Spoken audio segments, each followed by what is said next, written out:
అందరికీ నమస్కారం. కార్తీక మాసం శుభాకాంక్షలు. కార్తీక మాసంలో కార్తీక పురాణ వైభవం గురించి మనం మాట్లాడుకుంటున్నాం.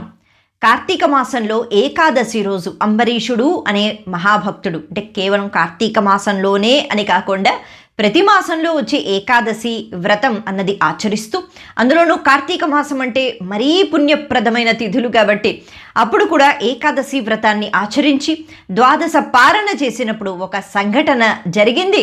దాని గురించి మనం మాట్లాడుకుంటున్నాం. ఇది వేదవ్యాసుల వారు చాలా అద్భుతంగా కొన్ని అధ్యాయాల వరకు ఈ విషయాన్ని మనకి చెప్పారు. వాస్తవానికి ఆయన ద్వాదశ పారణ చేసేలోపు దూర్వాసుడు వచ్చాడు. మరి ఆయన్ని కూడా ఆహ్వానించారు. ఆయన బయటికి వెళ్ళారు. స్నానం చేసి రావడానికి ఆలస్యమైంది. ఈలోపు ఈయన జలం స్వీకరించారు. ఇలా ఒక్క 2 నిమిషాల్లో మొత్తం కథ అంతా చెప్పేయచ్చు. కానీ కొన్ని అధ్యాయాలు వీటి గురించే ఉంది అంటే కారణం ఏమిటి? ఇక్కడ ప్రతి ఒక్క విషయానికి ఎంతో చక్కని విలువ ఉంది. ఇవన్నీ కూడా మనం అర్థం చేసుకోవాలి. అంబరీషుని యొక్క ప్రవర్తన, దూర్వాసుని యొక్క ప్రవర్తన, అలాగే శ్రీ మహావిష్ణువు నేర్పించిన విధానము, లేకపోతే మనకి కలిగిన గుణపాఠము, ఇవన్నీ కూడా మనం చాలా జాగ్రత్తగా వీటిని అర్థం చేసుకోగలగాలి. సరే, అయితే ఈరోజు ఈ 26వ అధ్యాయంలో మనం ప్రస్తుతానికి ఎక్కడ ఉన్నాం అంటే పైలోకాలలో. ఎందుకు అంటే దుర్వాస మహామునికి బోల్డని శక్తులు ఉన్నాయిగా. ఆయన ఈ సుదర్శన చక్రాన్ని తట్టుకోలేక, ఆ శక్తిని ఎదుర్కోలేక, ఆయన శక్తి సరిపోదు కాబట్టి, అక్కడ భూలోకంలో ఎవరి శక్తి సరిపోదు కాబట్టి ఆయన ముందుగా సత్యలోకానికి వెళ్ళారు. అక్కడికి వెళ్ళిన వెంటనే ఆయన బ్రహ్మగారి కాళ్ళ మీద పడి, ఓ బ్రహ్మదేవుడా నన్ను రక్షించు, సుదర్శనుడు వెంటాడుతున్నాడు, నన్ను విడిచిపెట్టడం లేదు, భయపెడుతున్నాడు, నన్ను చంపేస్తాడు అని ప్రాధేయపడితే అప్పుడు బ్రహ్మ ఏమీ తెలియనట్టుగా అసలు ఏం జరిగింది, ఎందుకు వస్తున్నాడు అలా సుదర్శనుడు అని అడుగుతారు, అంటే నటిస్తారు. అలాంటప్పుడు జరిగిన విషయం అంతా చెప్తాడు. అయ్యో బాబోయ్, అంబరీషుడి జోలికి వెళ్ళావా అని అంటారట బ్రహ్మ. అంటే ఆయన జోలికి వెళితే మేమెవ్వరం ఏమీ చెయ్యలేము అని. సాధారణంగా దేవతలకు కదా అన్ని శక్తులు ఉంటాయి. అంటే ఇంద్రుడి జోలికి వెళ్ళావా, లేకపోతే ఆ దేవుడు ఈ దేవుడు అని అంటూ ఉంటాం. అలా ఒక సామాన్యమైన రాజు అంతేగా, మరి ఆయన మహర్షి కూడా కాదు, ఆయనకేదో తపశక్తి ఉంది అని అనటానికి. అలా బ్రహ్మ అయ్య బాబోయ్ అంబరీషుడి జోలికి వెళ్ళావా, నా వల్ల కాదు, నేను దూరను అని అన్నారట. అందులోనూ సుదర్శనుడి జోలికి వెళ్ళావా, సుదర్శనుడితో పెట్టుకున్నావా, ఆ తేజస్సు ఆ పరాక్రమం నా వల్ల కాదు, నేను ఆపను అన్నారట. అంటే ఒక మహాభక్తుడికి ఉన్న శక్తి, ఒక మహాభక్తుడికి ఉన్న స్థానం ఈ లోకంలో కాదు పైలోకాల్లో కూడా. ఎందుకు భయపడుతున్నారు, ఎందుకు వాటి జోలికి నేను రానంటున్నారు అంటే మహాభక్తుని యొక్క శక్తి ఎలా ఉంటుంది అన్నది మనందరికీ చెప్పటానికి, కేవలం దూర్వాసుడితో అనడానికి కాదు. అయితే ఇప్పుడు ఈయన ఏం చేస్తారు, నేనేమి చెయ్యలేను అంటే పరుగున కైలాసానికి వెళ్ళారట. నేరుగా విష్ణులోకానికి వెళ్ళొచ్చుగా, కానీ విష్ణువే కదా ఏర్పాటు చేశారు. సుదర్శనుడు అంటే విష్ణువే. మరి ఆయన దగ్గరికి ముందుగా వెళ్ళడానికి అహంకారం అడ్డొస్తుంది. అందుకే ఆయన్ని వేడుకోకుండా మిగతా వాళ్ళను శరణు వేడి వాళ్ళు ఏమైనా వీళ్ళకి చెప్తే అప్పుడు నాకు రక్షణ అని అనుకున్నాడు. కానీ కాదుగా, ఇప్పుడు కైలాసానికి వెళ్ళాడు. అక్కడ ఈశ్వరుణ్ణి ప్రాధేయపడుతున్నాడు. ఓ భోలా శంకర, ఓ ఈశ్వర, నువ్వే నన్ను కాపాడాలి, నువ్వే నన్ను రక్షించాలి, సుదర్శనుడు వెంటపడుతున్నాడు, నన్ను చంపేయాలని ప్రయత్నం చేస్తున్నాడు, నువ్వు ఆపు ఎలాగైనా అని ప్రాధేయపడుతున్నాడు. అప్పుడు ఈశ్వరుడు అంటాడు, మరి ఇదంతా చూస్తుంటే నాకెందుకో ఇది విష్ణు మాయ అనిపిస్తుంది. విష్ణు మాయ గురించి దాన్ని అర్థం చేసుకోవాలి అంటే అసలు విష్ణు మాయ ఏంటి అంటే బ్రహ్మ వల్ల కాదు, నా వల్ల కాదు, ఇంద్రుడి వల్ల కాదు, చంద్రుడి వల్ల కాదు, దేవతల వల్ల కాదు, అసలు ఈ సృష్టిలో ఎవరి వల్ల కాదు, విష్ణు మాయను పోల్చుకోవడం అని చెప్పేశారు.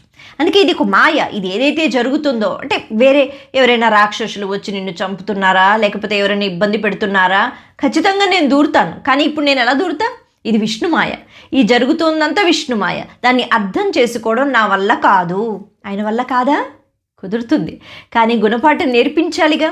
కాబట్టి నా వల్ల కాదు, ఇది విష్ణుమాయ కాబట్టి విష్ణువునే నువ్వు అడగాలి కదా, ఇక్కడికి వస్తే ఏం లాభం అన్నారు. పంపించేశారు. అలాగా ఆయన వెళ్ళిపోయారు. ఎక్కడికి అంటే వైకుంఠానికి వెళ్ళిన తర్వాత ఇప్పుడు శ్రీ మహావిష్ణువుని ప్రాధేయపడుతున్నారు. ఓ శ్రీ మహావిష్ణువు, ఇప్పుడు నువ్వే మాకు శరణు, కాబట్టి నన్ను రక్షించు, సుదర్శనుడు వెంటపడుతున్నాడు, నన్ను క్షమించు, నన్ను రక్షించు అని ప్రాధేయపడుతున్నాడు. ఇప్పుడు శ్రీ మహావిష్ణువు ఎంతో అద్భుతంగా మాట్లాడతారు. వాళ్ళిద్దరి మధ్య జరిగిన విషయాన్ని మనం చాలా జాగ్రత్తగా వినగలగాలి, అర్థం చేసుకోగలగాలి. ఎందుకంటే శ్రీ మహావిష్ణువు చెప్పిన మాటలు ఇక్కడ కేవలం దుర్వాస మహర్షికి కాదు, మనందరికీ కూడా ఇది వర్తిస్తుంది అన్న విషయాన్ని మనం అర్థం చేసుకోవాలి. అయితే ఇక్కడ ఏం చెప్తున్నారు శ్రీ మహావిష్ణువు? ఆయన అంటారట, అసలు నువ్వు ఇన్ని లోకాలు తిరిగి ఇంత కష్టపడుతున్నావు కదా, నీ కష్టానికి కారణం ఏమిటో తెలుసా? నీలో ఉన్న ఒక చెడ్డ గుణం, అదే విపరీతమైన కోపం, అహంకారం. ఈ చెడ్డ గుణం వల్ల నువ్వు ఈరోజు బాధపడుతున్నావు. ఇది మొదటి విషయం, నువ్వు తెలుసుకోవాల్సిన విషయం. ఇక రెండవది, నువ్వు ఒక్కసారి ఆలోచించు, అంబరీషుడి దగ్గర నుంచి ఇప్పుడు నువ్వు ఏ రకంగా నన్ను రక్ష కోరుతున్నావు అంటే, ఇక్కడ సుదర్శనుడి తప్పు కాదు, అంబరీషుడు నిన్ను రక్షించాలి అన్న విషయాన్ని చెప్తున్నాడు అనమాట. ఎందుకు అంటే, అంత దుష్ప్రవర్తనతో నువ్వు ఉండవలసిన అవసరం ఏముంది? ఏం చేశాడు ఆ భక్తుడు? ఆలోచించు. నీకు తెలియదా? వ్రత నియమాలు తెలుసు. ఏకాదశి వ్రతం అన్నది చాలా నియమంతో చేస్తారు, నిర్జల వ్రతం చేస్తారు. ఇంత వ్రతం చేసిన తర్వాత ద్వాదశ పారణ చెయ్యాలి, లేకపోతే ఆ వ్రతం పోయినట్టే. ద్వాదశి గడియల్లోపే భుజించాలి. నువ్వు వచ్చావు అంటే నిన్నెవరూ ఆహ్వానించలేదు, నువ్వు అక్కడికి వెళ్ళావు. వెళ్ళిన తర్వాత నీకు ఆతిథ్యాన్ని ఇచ్చారు, నిన్ను ఆహ్వానించారు, నువ్వు వెళ్ళి స్నానం చేసి నువ్వు తొందరగా రాలేదు, ఇది నీ తప్పు. మరి తప్పు చేశావు, వచ్చిన వెంటనే చెప్పావా కనీసం, అయ్యో నా వల్ల మీకు ఆలస్యం అయిపోయింది అని? లేదు. మరి ఈ భావన పక్కన పెట్టి ఆ మహాభక్తుడు ఆయన పాపం ఏకాదశి వ్రతం అన్నది పూర్తిగా అది పోకుండా, అది కూడా మానవ ధర్మం ఏకాదశి వ్రతం చేయటం, ఎందుకు అంటే శాస్త్రం చెప్పింది అని కదా చేశాడు, అంతేగాని ఏదో పెద్ద పుణ్యం సంపాదించుకోవాలని కాదు. మరి ఇలా చేసినప్పుడు కేవలం జలం మాత్రమే స్వీకరించి నీకోసం ఎదురు చూస్తున్నప్పుడు నువ్వు వచ్చిన తర్వాత నీ కాళ్ళు పట్టుకుని తప్పు అయిపోయింది అని నానా విధాలుగా ప్రాధేయపడినా నీకు ఆ మాత్రం జాలి కలగలేదా? అంత అహంకారమా? ఇదిగో ఆ అహంకారమే ఇప్పుడు నీకు కష్టాన్ని తెచ్చిపెట్టింది, ఎవరో కాదు కారణం. అంత గర్వమా? అన్ని శక్తులు ఉన్నాయా నీ దగ్గర? అంటే శాపం అంటే ఏదో అలా ఒక శాపం, కానీ 10 జన్మల వరకు నువ్వు ఎవరు నిర్ణయం చేయటానికి? 10 జన్మల వరకు నువ్వు ఇది అయిపో అంటే చేపవైపో, నువ్వు పందివైపో, నువ్వు సింహానివైపో, నువ్వు తాబేలువైపో అని ఇన్ని చెప్పావు కదా.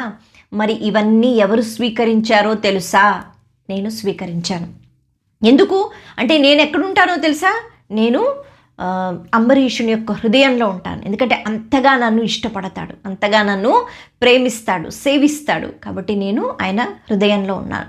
అందుకే ఇప్పుడు ఇవన్నీ ఈ శాపనార్థాలన్నీ కూడా, అంటే ఋషి శాపం నుంచి తప్పించుకోగలిగిన వాళ్ళు ఎవరైనా ఉంటారా? ఎవరు ఉండరు. సాధారణంగా మనం వింటూ ఉంటాం, పరీక్షిత్తు మహారాజుకే, పాండవుల వంశంలో పాండవుల యొక్క మనవడు అయిన పరీక్షిత్తుకే తప్పలేదు. ఆయన ఒక చిన్న చెడ్డ పని చేసినప్పుడు దానికి పశ్చాత్తాప భావనతో కుంగిపోయినా కూడా 7 రోజుల్లో తక్షకుడు అనే పాము కాటు వేస్తుంది, ఋషివాక్కు. అంతే, అయిపోయింది శాపం. దాని నుంచి ఎవరు తప్పించలేదు, శ్రీ మహావిష్ణువు కూడా తప్పించలేదు, ఆయన కూడా అడగలేదు.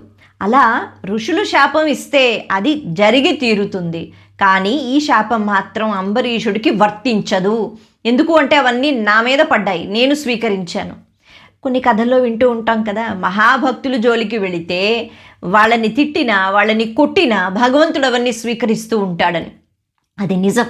కాబట్టి ప్రతి ఒక్కరిలో పరమాత్మను చూడగలగాలి. అందులో పరమ ధార్మికమైన జీవితాన్ని ఎవరు గడుపుతున్నారు, మహాభక్తులు ఎవరైతే ఉంటున్నారో వాళ్ళ జోలికి వెళ్ళవద్దు, వాళ్ళని ఇబ్బంది పెట్టవద్దు. వాళ్ళు చాలా బలహీనంగా కనిపించవచ్చు, నిస్సహాయ స్థితిలో వాళ్ళు ఉండవచ్చు, కానీ ఏదో తెలియని ఒక రక్ష అన్నది వాళ్ళ చుట్టూ ఉంటుంది. అది వాళ్ళ కళ్ళల్లో కనిపించదు, వాళ్ళ చుట్టూ కనిపించదు, కానీ భగవంతుడు స్వీకరిస్తాడు. మనం చేసే ప్రతి తప్పు పని, వాళ్ళని ఇబ్బంది పెట్టేవన్నీ కూడా భగవంతుడికి వెళతాయి. భగవంతుడినే మనం నేరుగా ఇబ్బంది పెట్టినట్టు ఇది ఇక్కడ చెప్తున్నారు. అందుకే ఇన్ని తప్పులు నువ్వు చేశావు, ఆయన ఎంతగా ఇప్పటికీ కూడా ఎదురు చూస్తున్నాడు నీకోసం, నువ్వు వస్తే కానీ భోజనం చేయకూడదని. అటువంటి అంబరీషుడిని నువ్వు ఇలా అన్నావు.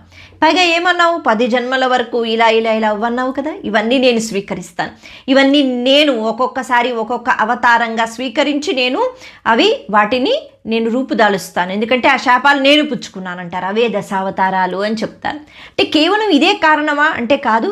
కొన్ని పురాణాల్లో, కొన్ని కథలలో కొన్ని విషయాలు ఇలా కూడా ఉంటుంటాయి. కార్తీక పురాణంలో ఈ అధ్యాయంలో ఈ శాపాలు ఇవి కూడా ఒక కారణము అని చెప్తున్నాయన్నమాట దశావతారాలకి. అయితే నువ్వు చేపగా రావాలి అని అన్నావు కాబట్టి మత్స్యావతారంలో, అలాగే తాబేటి రూపాన్ని ధరించి, అలాగే వామనుడిగా, అలాగే వరాహ రూపం పందిగా, సింహం అంటే నరసింహంగా, అలాగే రాజు అవుతావు కానీ సింహాసనం ఉండదు, రాజ్యం ఉండదు అంటే శ్రీరామచంద్రమూర్తి పాపం యువరాజ పట్టాభిషేకం అన్నది జరగవలసి ఉంది కానీ ఆయన అరణ్యానికి వెళ్ళిపోయారు. వాస్తవానికి ఆయన క్షత్రియుడే, రాజు అవ్వాల్సిందే కానీ ఆయనకి రాజ్యం లేదు, సింహాసనం లేదు. ఇలా అలాగే ఒక బ్రాహ్మణుడివి కానీ క్రూరత్వంతో ఉంటావు అంటే ఆవేశపూరితమైన అవతారము అయిన పరశురామ అవతారము సద్బ్రాహ్మణుడు కానీ ఆయన కోపంతో ఆవేశంతో 21 సార్లు భూమండలం అంతా తిరిగి తిరిగి తిరిగి తిరిగి క్షత్రియ సంహారం చేశారు కదా. అంటే ఈ రూపాలన్నీ నేను ధరిస్తాను రానున్న కాలంలో అని చెప్తున్నారట శ్రీ మహావిష్ణువు. ఇవన్నీ చెప్పిన తర్వాత ఇప్పుడు నేనేమీ చెయ్యలేను, నువ్వు అంబరీషుడి దగ్గరికి వెళ్ళాలి అని చెప్తున్నారు. అయితే ఇక్కడితో అయిపోయిందా? లేదు. ఒక మహాభక్తుడు ఎలా ఉంటాడు అంటే భగవంతుడు ఎందుకు జోక్యం చేసుకోవడం లేదు? ఆయన తలుచుకుంటే సుదర్శనుడిని ఆగు అని అనవచ్చు, ఎందుకంటే ఆయనే కదా పంపించారు. కానీ అలా అంటం లేదు. ఎందుకు పెద్దపీట వేశారు? ఒక మహాభక్తుని యొక్క స్థానం ఎటువంటిది ఇది కూడా మనకు చెప్తున్నారు. కాబట్టి వెళ్ళి అంబరీషుడిని అడుగు అని అంటారు. అంబరీషుని యొక్క స్థానం ఏమిటి, ఆయనకి ఇచ్చిన గౌరవం ఏమిటి? శ్రీ మహావిష్ణువు అలాగే ముల్లోకాలలో మనం ఇందాక చెప్పుకున్నాం బ్రహ్మ అయినా అమ్మో అంబరీషుడి జోలికి వెళ్ళావా అని అంటాడుగా. ఈశ్వరుడైనా ఇది విష్ణుమాయ నా వల్ల కాదు అంటారుగా. అలా ఏముంది అంబరీషునిలో? మనం ఇది తర్వాత అధ్యాయంలో మనకి అర్థమవుతుంది, చెప్పుకుందాం. మరొకసారి మీ అందరికీ కార్తీక మాసం శుభాకాంక్షలు. నమస్తే.